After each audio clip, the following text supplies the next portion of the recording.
Ask a veteran driver about the cab over and something changes. The voice drops, there's a pause, and what comes out is usually some version of, "It's complicated," followed by nothing else.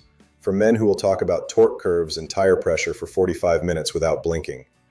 There's a single regulation passed in 1982 that quietly rewrote the entire shape of the American truck almost overnight, and most people outside the industry have never heard of it.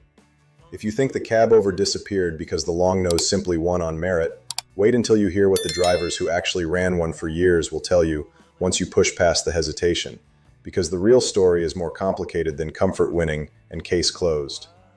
Why did a truck shape that defined American long haul for 2 decades nearly vanish within a single generation?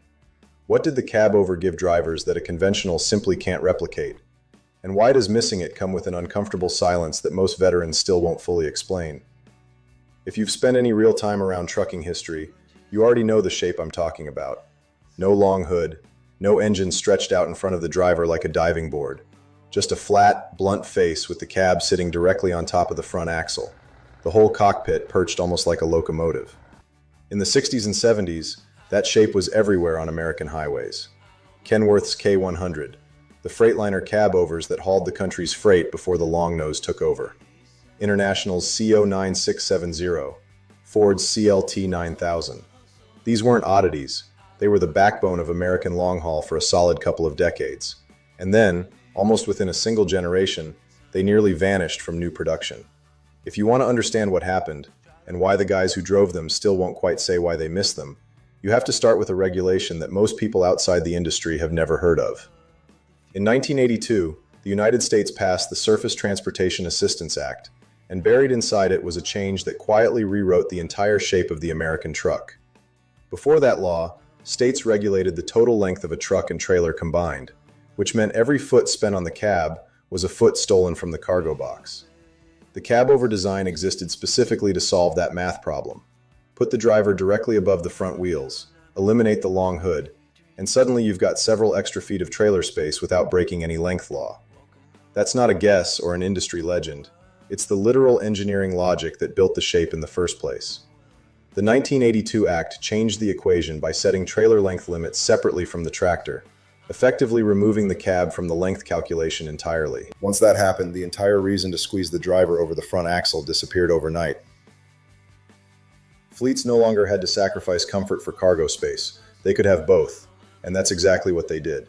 The long-nose conventional, with the engine out front and a full sleeper stretched out behind the seat, started winning fleet orders almost immediately. It made sense on paper. A driver spending 3 weeks on the road wants a real bed, a real amount of storage, a ride that doesn't feel like sitting directly on the front bumper. The cab over couldn't compete with that kind of comfort, and it knew it. Within about a decade, cab over production for the American long-haul market had essentially collapsed. Manufacturers stopped investing in new cab over platforms. Dealers stopped stocking them. An entire category of truck, one that had defined the look of American trucking for a generation, quietly aged out of the market. Here's where it gets interesting though, because the story the industry usually tells is that the cab over just lost fair and square. Comfort won, longer wheelbase won, case closed. But talk to the drivers who actually ran cab overs for years before the switch, and you get a different, more complicated picture. And this is where that hesitation in their voice starts to make sense. The first thing they'll bring up, eventually, once you push a little, is the ride. Sitting directly over the front axle means every pothole, every rough patch of interstate, every railroad crossing gets transmitted straight up into the driver's spine, with almost nothing softening the blow. A conventional truck has feet of frame and hood absorbing some of that impact before it reaches the cab. A cab over doesn't have that luxury. Drivers who ran both will tell you a long shift in a cab over left your back feeling like you'd been in a boxing match, and a shift in a conventional felt like a completely different job. That's not nostalgia talking. That's a documented trade-off of the layout itself, one that engineers openly acknowledged even while they were still building the things. The second thing, and this is the one that gets quieter and more careful when it comes up, is crash protection. In a conventional truck, that long hood isn't just about comfort, it's crumple zone. It's distance between the driver and whatever the truck hits. In a cab over, the driver is sitting essentially at the very front of the vehicle, directly above or even slightly ahead of the front axle, with almost nothing between the windshield and the point of impact.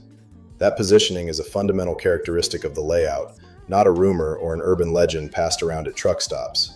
It's the same geometry reason European manufacturers, who are legally forced into cab-over designs by their own length laws, have poured enormous engineering resources into reinforced cab structures and advanced crash energy management, specifically to compensate for what the shape naturally lacks.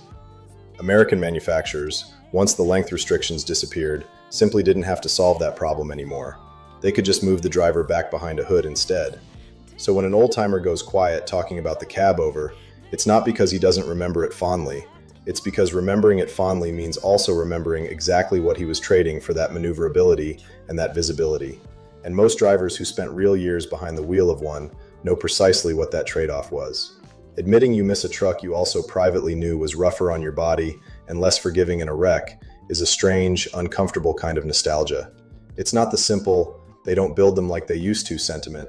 It's closer to missing an old motorcycle you loved riding, even though you know exactly why you eventually stopped.